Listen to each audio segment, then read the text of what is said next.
नमस्कार दोस्तों। अपन ने विगत कक्षा के अंदर विज्ञान शिक्षा में नवाचार के बारे में पढ़ रहे थे, जिसके अंदर सबसे पहले अपन ने जो अभिकर्मित अधिगम अनुदेशन विधि थी उसके बारे में चर्चा की थी। और उसके अंदर भी अपन ने दो विधियां, जिसके अंदर एक थी रेखीय अभिकर्मित अनुदेशन विधि और एक थी आपके शाखीय अभिकर्मित अनुदेशन विधि। जो कमियां रेखीय अभिकर्मित अनुदेशन विधि के अंदर रह चुकी थी, उन कमियों को दूर करने के लिए शाखीय अभिकर्मित अनुदेशन विधि का प्रयोग किया गया। यानी जिस प्रकार से मान लीजिए कि उसके अंदर रेखीय अभिकर्मित अनुदेशन विधि जो थी उसके अंदर व्यक्तिगत भिन्नता को महत्व नहीं दिया गया था, जबकि शाखीय अभिकर्मित अनुदेशन के अंदर व्यक्तिगत भिन्नता को भी महत्व दिया गया है। साथ के साथ अपन ये कह सकते हैं कि रेखीय के अंतर्गत प्रश्न का उत्तर का जवाब जो था उसका मूल्यांकन नहीं कर पा रहा था छात्र, लेकिन शाखीय के अंदर मूल्यांकन की भी व्यवस्था की गई थी। और शाखीय अभिकर्मित अनुदेशन के अंदर इस प्रकार से फ्रेम बनाई गई कि जब तक व्यक्ति पहली फ्रेम से संबंधित प्रश्नों का उत्तर नहीं दे देता है और उनको चेक नहीं कर लेता है, तब तक वो दूसरी फ्रेम को ओपन नहीं कर सकता। इस प्रकार से अपन ने रेखीय और शाखीय अभिकर्मित अनुदेशन विधि के बारे में चर्चा की थी। अब अपन इससे आगे की चर्चा जो कर रहे हैं उसके अंदर अपन लेने वाले हैं, वो आएगी अपने दूसरी नेक्स्ट तीसरी अभिक्रिया जो होती है उसके बारे में अपन चर्चा करते हैं। तो ध्यान देना, तीसरी जो अभिक्रिया है वो है आपकी अवरोही अभिकर्मित अनुदेशन विधि। तो ध्यान दीजिएगा, अवरोही अभिकर्मित अनुदेशन विधि के जो प्रतिपादक थे वो किसको माना जाता है? थॉमस एफ गिलबर्ट को माना जाता है। देखिए वहां पर अपन ने पढ़ा था कि सामान्य तौर के ऊपर जो रेखीय और शाखीय जो थे, जिसके अंदर अपन ने एक तो लिया था क्या, बीएफ स्किनर के बारे में लिया था कि उसने इसका प्रतिपादन किया था। तो यहाँ पर उसी प्रकार से अवरोही अभिकर्मित अनुदेशन विधि जो होती है उसका प्रतिपादक जो था वो किसने किया था? थॉमस एफ गिलबर्ट नामक वैज्ञानिक ने किया था। और कौन सी सन में किया था? 1962 के अंदर किया था। यहाँ पर होता क्या है कि इसी अवरोही अभिकर्मित अनुदेशन विधि को अपन गणितीय गणितीय अभिकर्मित अनुदेशन विधि भी कह सकते हैं। और यहां पर अपन ये कह सकते हैं कि गणितीय अभिकर्मित अनुदेशन विधि क्यों कह रहे हैं, उसके पीछे दोस्तों रीजन ये होता है क्योंकि यहाँ पर जो गणितीय अभिकर्मित अनुदेशन विधि जो मानी जाती है, जिस प्रकार से गणित के अंदर कैलकुलेशन होती है, संख्याओं को आगे पीछे व्यवस्थित किया जा सकता है, उसी प्रकार से यहाँ भी फ्रेम जो होती हैं उनको अवरोही क्रम में व्यवस्थित किया जाता है। इसलिए आपसे क्वेश्चन ये पूछा जाए कि गणित के अंदर गणितीय संक्रियाओं के अध्ययन के लिए निम्न में से कौन सी विधि सर्वश्रेष्ठ या सर्वोपयुक्त मानी गई है, तो उसके लिए अपन कह सकते हैं कि अवरोही अभिकर्मित अनुदेशन विधि जो होती है वो सर्वश्रेष्ठ मानी जाती है। इसके प्रतिपादक जो थे वो थे थॉमस एफ गिलबर्ट थे। और इस विधि में विषय वस्तु को फ्रेम में किस क्रम में लिखा जाता है? घटते हुए क्रम में लिखा जाता है। किस क्रम में लिखते हैं इसको अपन? फ्रेम के अंदर इसको सामान्य तौर के ऊपर घटते हुए क्रम में लिखा जाता है। और यहाँ पर इस विधि में गणितीय संक्रियाओं में सर्वाधिक उपयोगी होती है। यानी ये जो विधि होती है वो सामान्य तौर के ऊपर जो गणितीय संक्रियाएं होती हैं उन गणितीय संक्रियाओं के लिए क्या होती है? सर्वाधिक महत्वपूर्ण या सर्वाधिक उपयोगी विधि इसको माना जाता है। तो सबसे पहली बात तो ये कि अवरोही अभिकर्मित अनुदेशन विधि के जो प्रतिपादक थे वो तो थे आपके थॉमस एफ गिलबर्ट थे।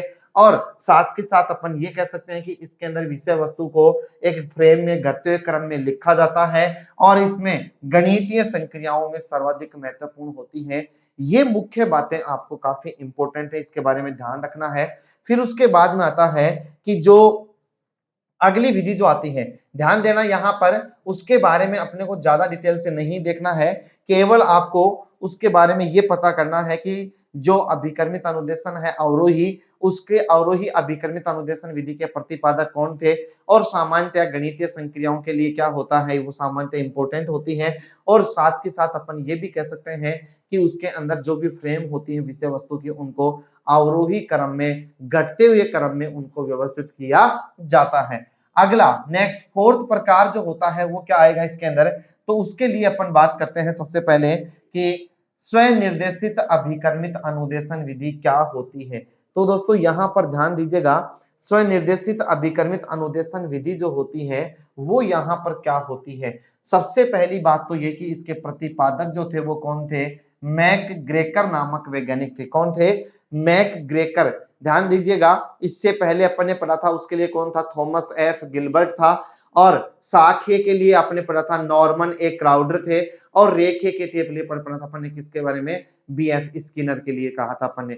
तो यहाँ पर इस प्रकार से स्वनिर्देशित अभिकर्मित अनुदेशन विधि के प्रतिपादक जो है वो कौन है, मैकग्रेकर नामक वैज्ञानिक है। और इस विधि को संयुक्त अभिकर्मित अनुदेशन विधि भी कहा जाता है। यहाँ पर संयुक्त अभिकर्मित अनुदेशन विधि क्यों कहते हैं, क्योंकि संयुक्त का अर्थ क्या होता है, यहाँ पर सहायता करना, यानी कि हेल्प करना। यानी किस प्रकार की हेल्प, तो उसके लिए अपन कहते हैं कि इस विधि में छात्र जो होता है वो स्वयं अपनी अधिगम सामग्री का निर्माण करता है तथा छात्र अधिगम सामग्री के निर्माण में अलग अलग लेखकों की पुस्तकों से सहायता प्राप्त कर सकता है। देखिए यहां ये कहना चाह रहा है कि आपने सामान्य तौर के ऊपर देखा होगा कि जब भी मान लीजिए कि आप कोई भी विषय वस्तु को पढ़ रहे हो तो उसके लिए सह संपादक या उसमें टेक्स्ट बुक का एक ब्यौरा प्रस्तुत किया जाता है कि जिसमें से आप उन टेक्स्ट बुक की सहायता से भी आप पढ़ सकते हो। यानी जैसे मान लीजिए आपने कोई भी एक गाइड खरीदी है तो उसमें पीछे वाले फ्रंट पेज के ऊपर उसमें एक बात लिखी होती है कि ये बुक जो है वो सामान्यतः इन इन फलाने लेखक जो थे उनके गाइड लेसन के अंदर या उनके निर्देशन के अंदर उनको आधार मानते हुए इसका लेखन प्रस्तुत किया जा रहा है।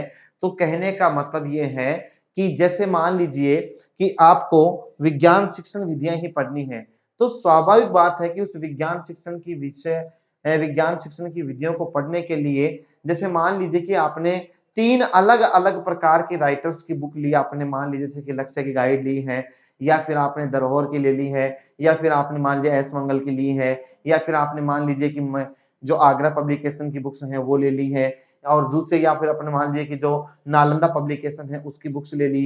अब वो अलग अलग प्रकार के टाइटल्स की बुक अपने लिए अपने को मान लीजिए कि जैसे अभिकर्मित अनुदेशन विधि ही पढ़नी है तो स्वाभाविक बात है हर बुक में आपको कुछ ना कुछ अलग देखने पढ़ने को मिलेगा और कुछ नया मिलेगा।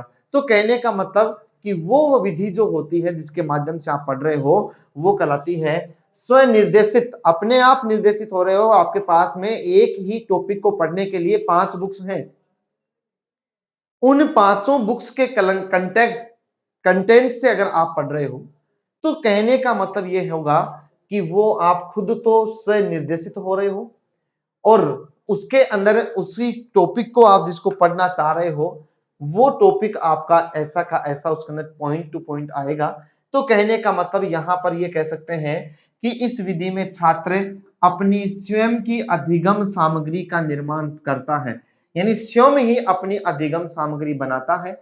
जैसे कि आपको अभिकर्मित अनुदेशन विधि पढ़ना है तो उस अभिकर्मित अनुदेशन विधि को जब आप पढ़ना शुरू करोगे तो उसके नोट्स भी आप खुद बना रहे हो, अलग अलग बुक की सहायता से आप उसको पढ़ रहे हो तो वो आपका कहलाता है क्या, स्वनिर्देशित अभिकर्मित अनुदेशन विधि कहलाती है।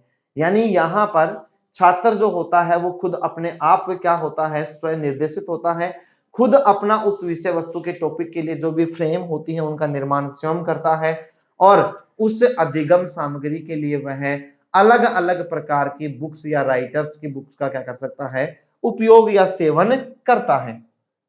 आगे देखिए अगली जो विधि आ रही है वो आती है आपकी कौन सी, कंप्यूटर संगणक या अनुदेशन विधि। ध्यान दीजिएगा इनके ऊपर मैं मोस्टली जो मेन पॉइंट जो बन रहे हैं वो ही यहाँ पर चर्चा करने हैं क्योंकि वैसे भी आपके सिलेबस के अनुसार केवल मात्र 3 प्रकार की जो विधियां होती हैं वो ही सर्वमान्य है, जिसके अंदर एक आता है रेखीय, एक आता है साखीय और एक होती है आपकी कौन सी विधि, अवरोही अभिकर्मित अनुदेशन विधि होती है। यहां पर ध्यान दीजिएगा अगली विधि जो आ रही है कंप्यूटर संगणक अनुदेशन विधि के बारे में बात कर रहे हैं यहाँ पर।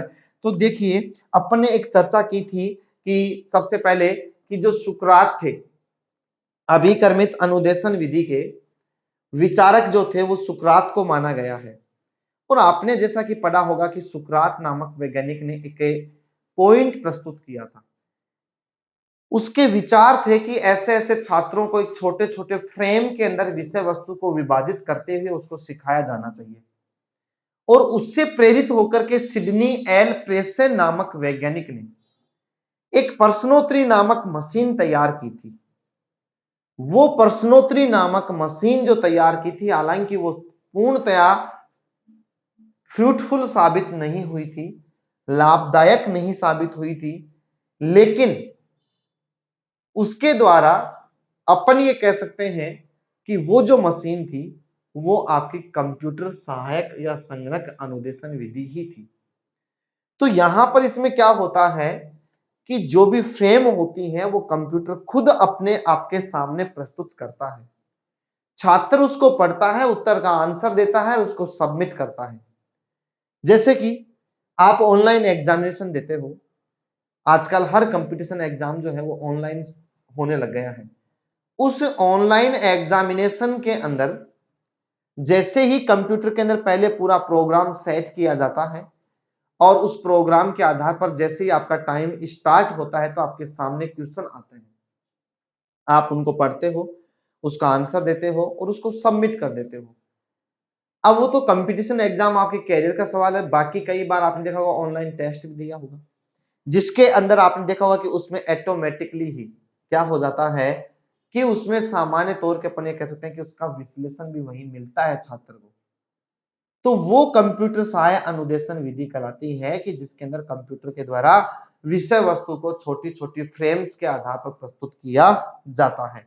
तो यहां पर ध्यान दीजिएगा, इसके प्रतिपादक जो है वो तो कौन है, लॉरेंस स्टूलेरो और सिडनी एल प्रेसे ने इस विधि में कंप्यूटर की सहायता से अभिकर्मित अनुदेशन का प्रस्तुतिकरण किया जाता है। मैंने अभी जैसे कि आपको बताया कि पहले उस कंप्यूटर के अंदर प्रोग्राम सेट किया जाता है कि छात्रों के सामने क्या अनुदेशन आने वाला है।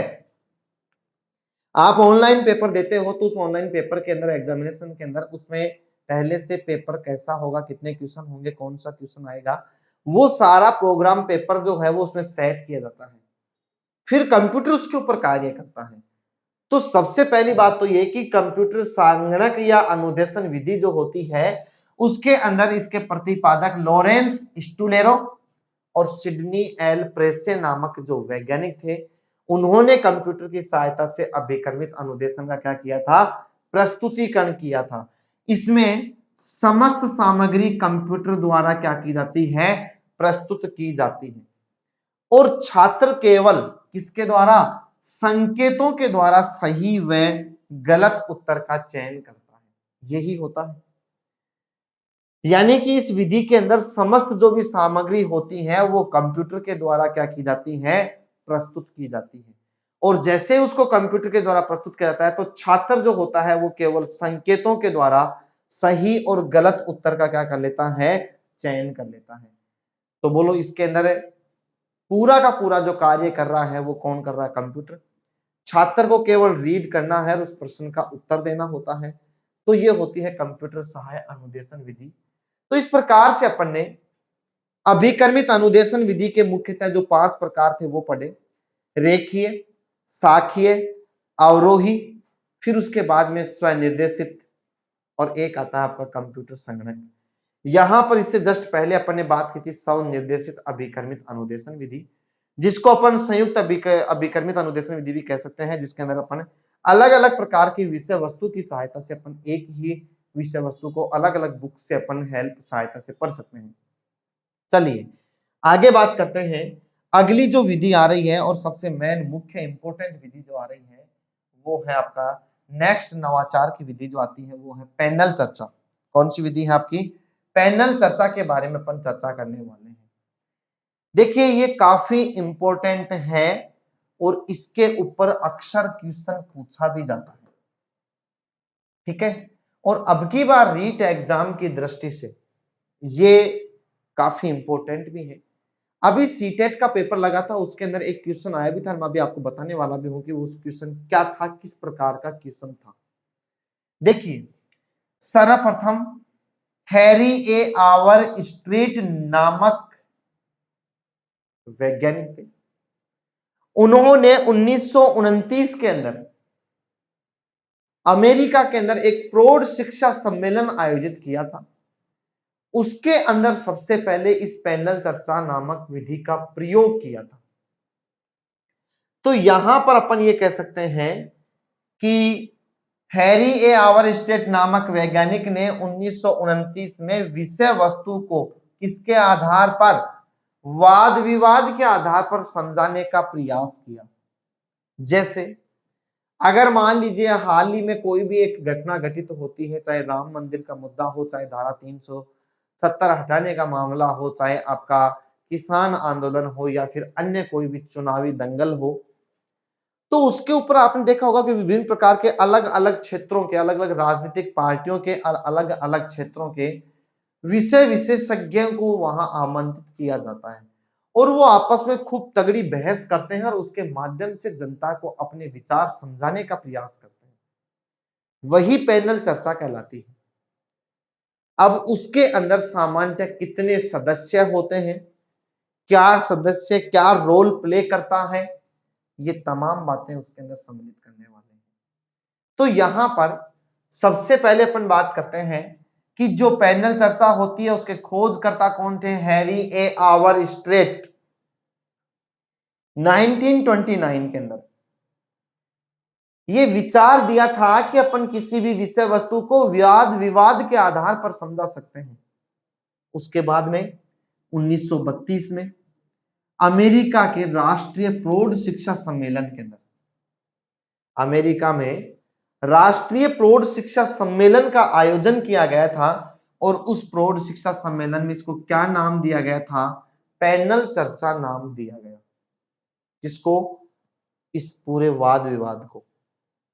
और यहां से क्वेश्चन आपको पहले पूछा हुआ है, अभी हाल फिलहाल में सीटेट का जो एग्जाम लगा था उसके अंदर एक क्वेश्चन आया भी था। उसके अंदर क्वेश्चन क्या पूछा गया था कि एक पैनल चर्चा के संदर्भ में कौन सा कथन सत्य है। यहां पर बहुत से लोगों ने इस राष्ट्रीय शब्द को देख करके और कंफ्यूज हुए। अमेरिका के राष्ट्रीय प्रौढ़ शिक्षा सम्मेलन, और उन्होंने अधिकांश बच्चों ने ऐसा आंसर टिक किया कि उसमें एक आंसर यह भी था कि अमेरिका के अंतरराष्ट्रीय प्रौढ़ शिक्षा सम्मेलन में। अब बच्चा क्या करता है या स्टूडेंट क्या करता है, हमेशा अमेरिका में प्रौढ़ शिक्षा सम्मेलन में इसकी शुरुआत हुई थी, अमेरिका के प्रौढ़ शिक्षा सम्मेलन में इसकी शुरुआत हुई थी। लेकिन एग्जामिनर उसके एग्जाम को भांपता है, सामने वाले के दिमाग को भी भांपता है कि वो क्या याद कर रहा है। उसने राष्ट्रीय और अंतरराष्ट्रीय के अंदर कंफ्यूज कर दिया था। ये ध्यान रखना, अमेरिका के अंदर 1932 के अंदर राष्ट्रीय प्रौढ़ शिक्षा सम्मेलन। अब राष्ट्रीय शब्द भाई वहां के लोगों का उस देश के लिए ही हुआ था वो सम्मेलन, न कि अदर कंट्रीज के देशों को भी इनवाइट किया था उसमें। तो राष्ट्रीय प्रौढ़ शिक्षा सम्मेलन अमेरिका के अंदर 1932 में इसको क्या नाम दिया गया था, पैनल चर्चा नाम दिया गया था। वर्तमान में टीवी हुआ, चैनल हुआ, पर रेडियो पर आदि पर वाद विवाद की व्यवस्था इसी पर आधारित होती है। जैसा कि मैंने आपको बताया कि कोई भी एक ज्वलंत मुद्दा होता है, उसके ऊपर चैनल वाले जो होते हैं, मीडिया वाला होता है, टीवी चैनल्स वाले अलग अलग राजनीतिक पार्टियों के विशेषज्ञ लोगों को या प्रवक्ताओं को, या फिर कोई भी एक राजनीतिक विश्लेषक होता है, उनको आमंत्रित किया जाता है और वो अपनी अपनी विचारधारा की पार्टियों के अनुसार अपना पक्ष और विपक्ष रखते हैं और आपस में बहस करते हुए जनता को उस मुद्दे के बारे में समझाने का प्रयास करते हैं। वो ही क्या कहलाता है, आपका पैनल चर्चा कहलाती है। आगे देखते हैं अपन इसके अंदर कि पैनल चर्चा जो होती है, उस पैनल चर्चा का मुख्यतः स्वरूप क्या होता है। पैनल चर्चा के अंदर मुख्यतया कितने प्रकार के लोगों की भूमिका होती है, तो यहां पर ध्यान दीजिएगा कि सामान्य तौर के ऊपर जो पैनल चर्चा होती है उसमें 4 प्रकार के व्यक्तियों को आमंत्रित किया जाता है। तो यहां पर सबसे पहले अपन लेते हैं क्या, एक तो होता है उसके अंदर सामान्य तौर के ऊपर अनुदेशक। एक तो क्या होता है, अनुदेशक होता है। एक होता है उसके अंदर अध्यक्ष, एक होगा उसके अंदर श्रोतागण। अब यहां पर अनुदेशक की व्यवस्था क्या होती है, अध्यक्ष की व्यवस्था क्या होती है, और सामान्य तौर के ऊपर अपन ये कह सकते हैं कि उसमें श्रोतागण जो होता है वो कौन होता है। इनके बारे में सामान्य तौर के ऊपर क्या किया जाता है, पूछा जाता है। यहां पर ध्यान दीजिएगा, काफी इंपॉर्टेंट है पैनल चर्चा, और आपको इसके ऊपर से क्वेश्चन क्या हो सकता है, 100% पूछा भी जा सकता है, इसलिए आप अच्छी तरीके से पैनल चर्चा को अपन पढ़ने वाले हैं। देखिए यहां पर 4 प्रकार के जो सदस्य होते हैं वो कौन होते हैं, एक होता है आपका अनुदेशक, एक होता है अध्यक्ष, और एक होता है आपका श्रोतागण। और यहां पर श्रोतागण जो होता है उसको तो अपन लेते हैं कितने नंबर पे, 4 नंबर पे, ठीक है। और यहां पर थर्ड नंबर जो होता है, उस थर्ड नंबर के ऊपर अपन लेते हैं क्या, विषय विशेषज्ञ। इसको लेते हैं अपन विषय विशेषज्ञों को अपन आमंत्रित करते हैं।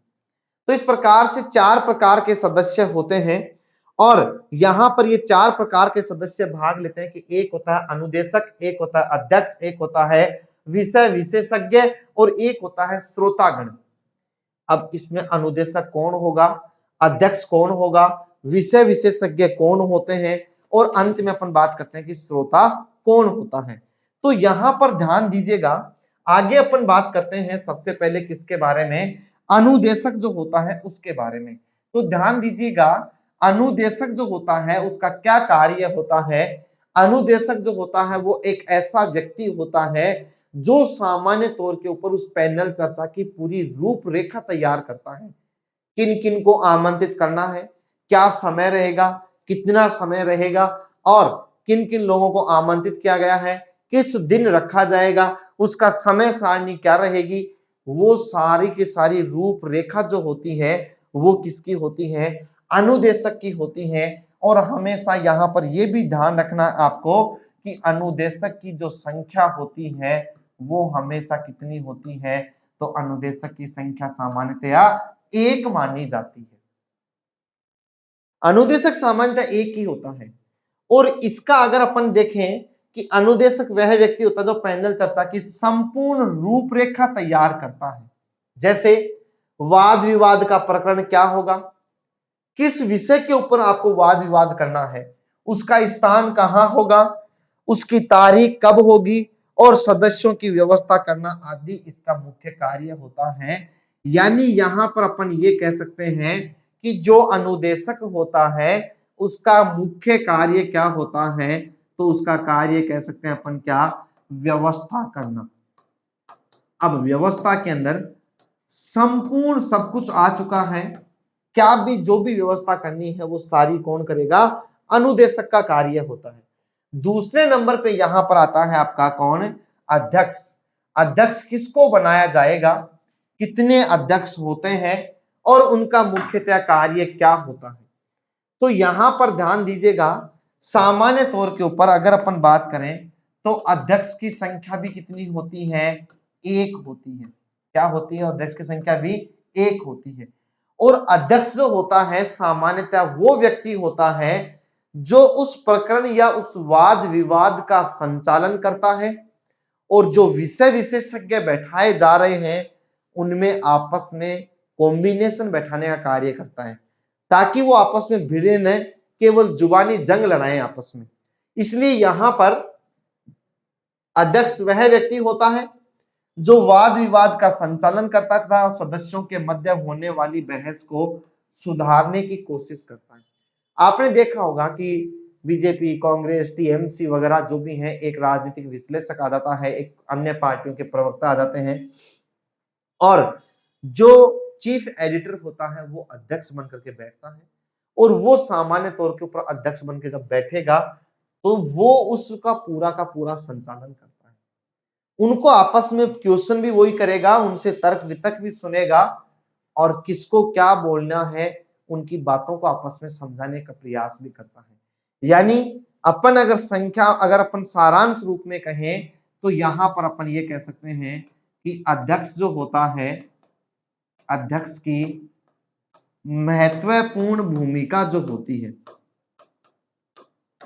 अध्यक्ष की महत्वपूर्ण भूमिका क्या होती है, तो वो अपन कह सकते हैं निर्णय लेना। क्या होती है उसकी महत्वपूर्ण भूमिका, निर्णय लेना जो होता है वो अध्यक्ष की महत्वपूर्ण भूमिका होती है। ठीक है, आगे अपन देखते हैं नेक्स्ट पॉइंट। तो वो नेक्स्ट पॉइंट जो आ रहा है वो आता है आपका क्या, इससे पहले अपन ये बात भी कर सकते हैं यहीं पर कि एक होता है इसके अंदर तीसरा पॉइंट जो होता है वो होता है यहाँ पर क्या, विषय विशेषज्ञ भी अपन बात कर सकते हैं। तो यहां पर ध्यान दीजिएगा कि तीसरा जो कार्य होता है वो आएगा आपका क्या, विषय विशेषज्ञ।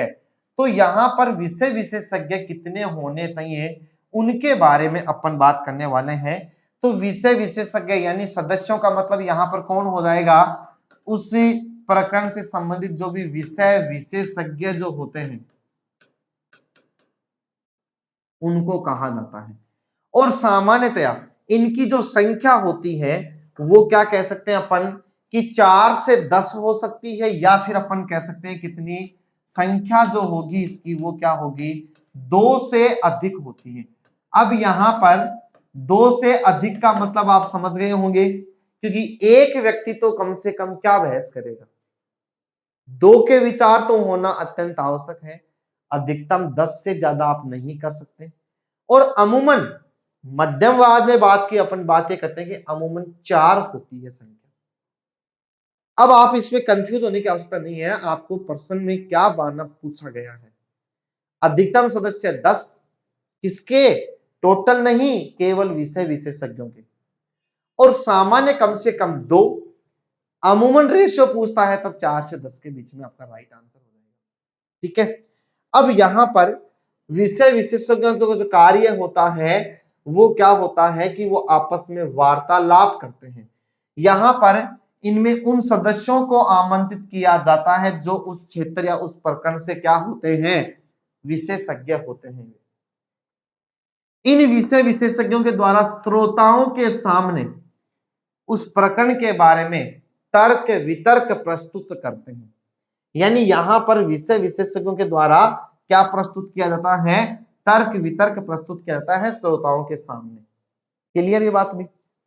यानी यहां पर अपन ये कह सकते हैं कि प्रमुख कार्य जो होता है किसका, विषय विशेषज्ञों का प्रमुख कार्य जो होता है वो क्या माना गया है, वार्तालाप का जो कार्य होता है वो कौन करते हैं, विषय विशेषज्ञ जो होते हैं वो सामान्यतया वार्तालाप करते हैं।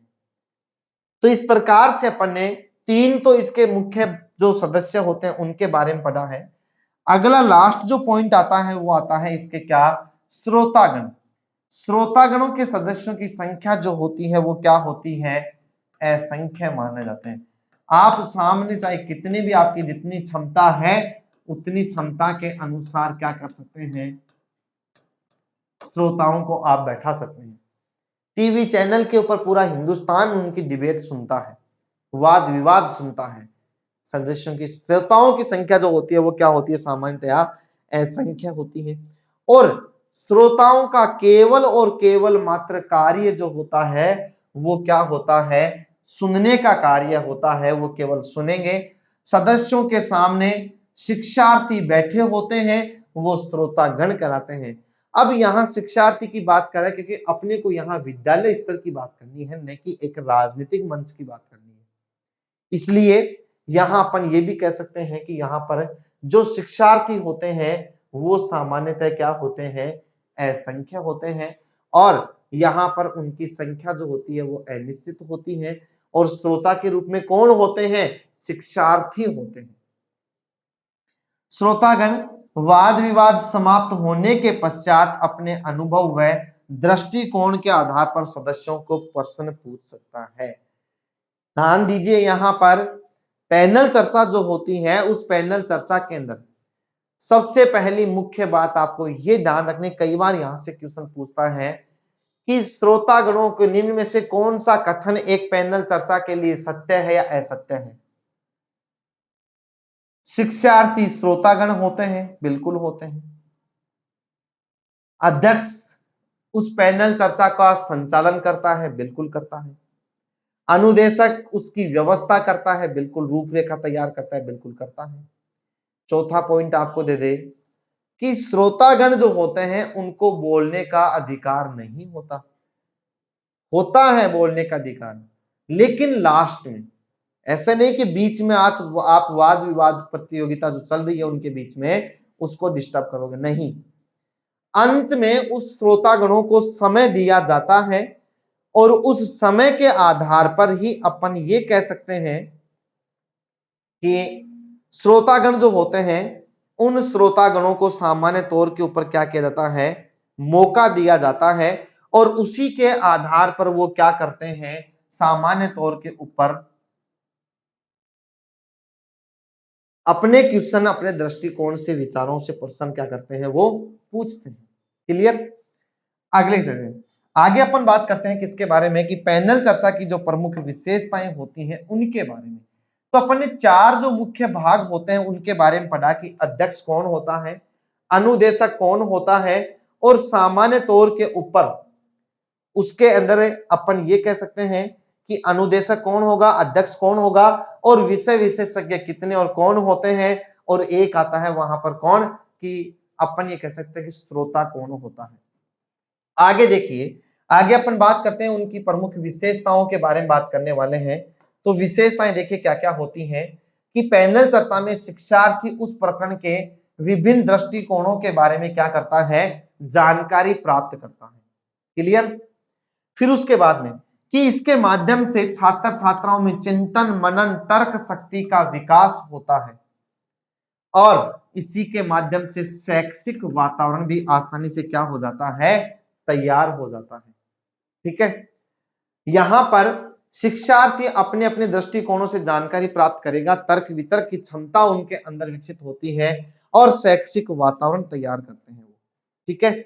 आगे अपन बात करते हैं इसके बारे में क्या कि जो पैनल चर्चा होता है उसमें उपस्थित सदस्य जो होते हैं उन सदस्यों की योग्यता के आधार अनुसार शिक्षार्थियों को श्रोता के रूप में शामिल करके और उन्हें अधिक से अधिक सक्रिय बनाया जा सकता है। यानी पैनल चर्चा में उपस्थित सदस्यों को योग्यता के अनुसार शिक्षार्थियों को श्रोता के रूप में शामिल किया जाता है।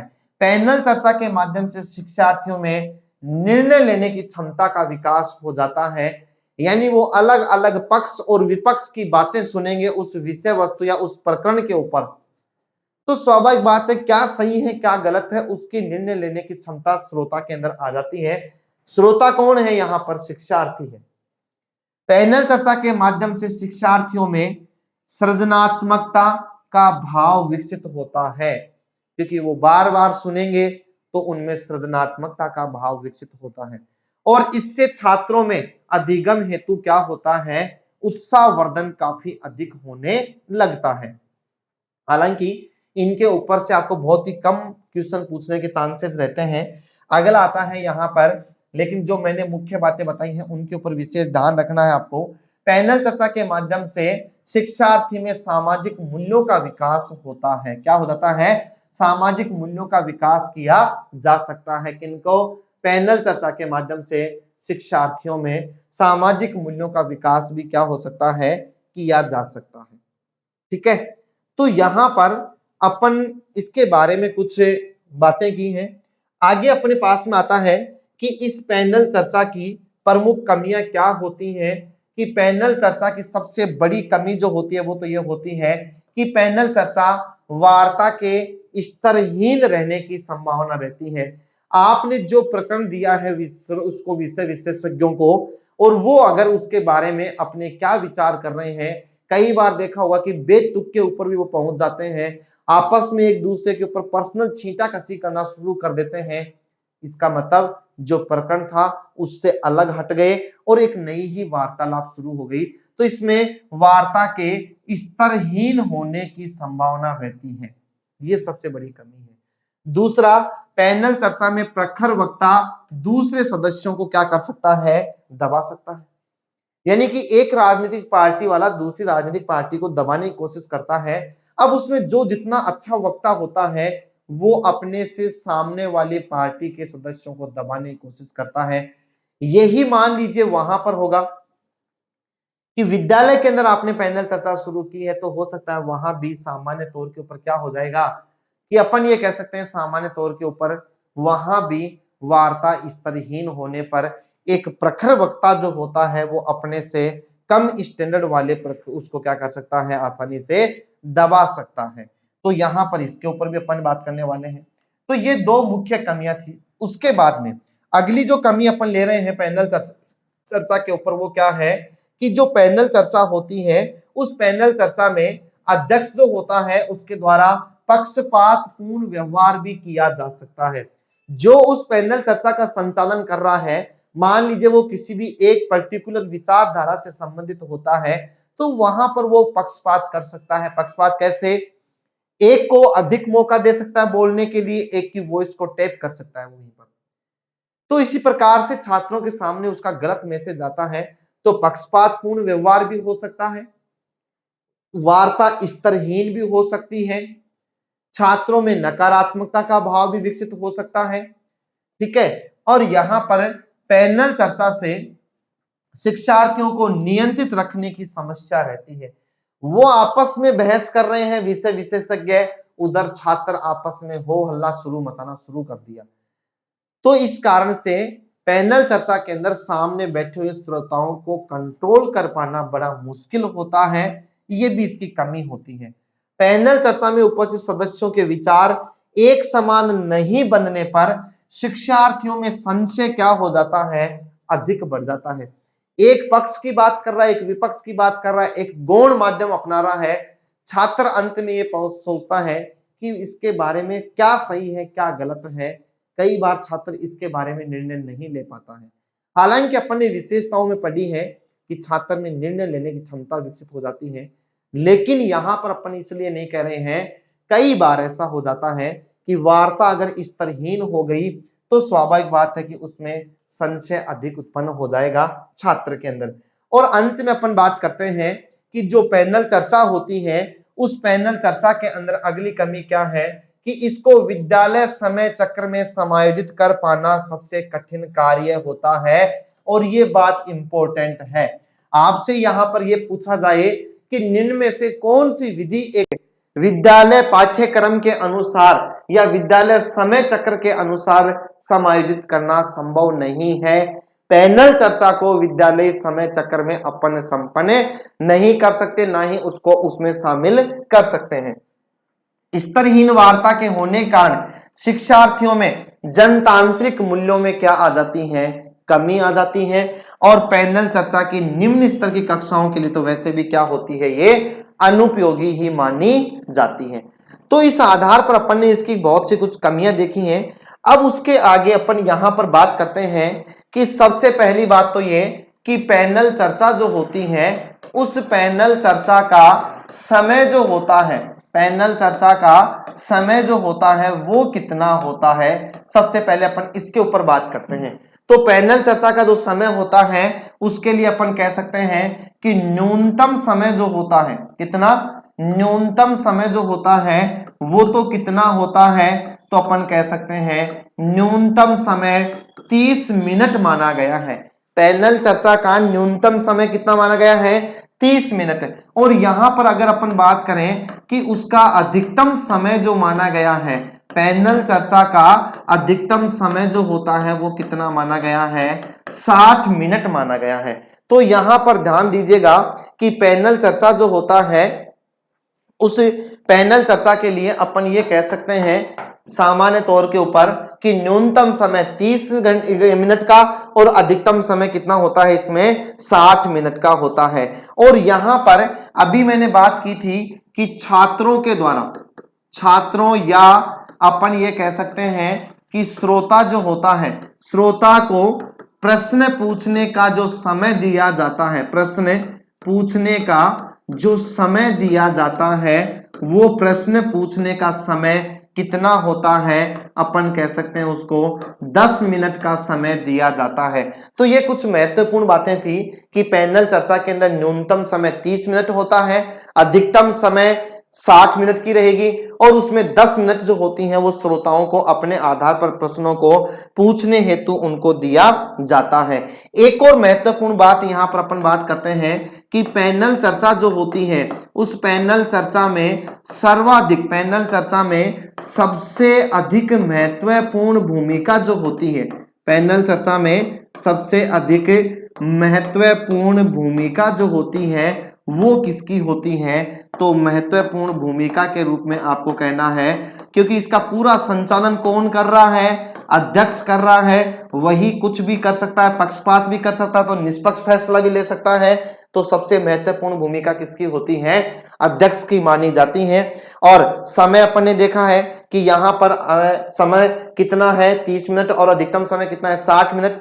श्रोताओं को अंत में प्रश्न पूछने का समय जो दिया जाता है वो कितना होता है, केवल मात्र 10 मिनट का समय दिया जाता है। और इसकी कमियों के अंदर मैंने इंपोर्टेंट बताया आपको कि इसको विद्यालय पाठ्यक्रम के अंदर नहीं जोड़ा जा सकता है। तो इस प्रकार से अपन ने पैनल चर्चा के बारे में पूरी तरह से विस्तार से चर्चा की है। इंपॉर्टेंट है एग्जाम की दृष्टि से, और हो सकता है आपको इस बार एग्जाम में क्वेश्चन पूछा भी जा सकता है। तो मिलते हैं अपन नेक्स्ट क्लास में, तब तक के लिए थैंक यू, धन्यवाद।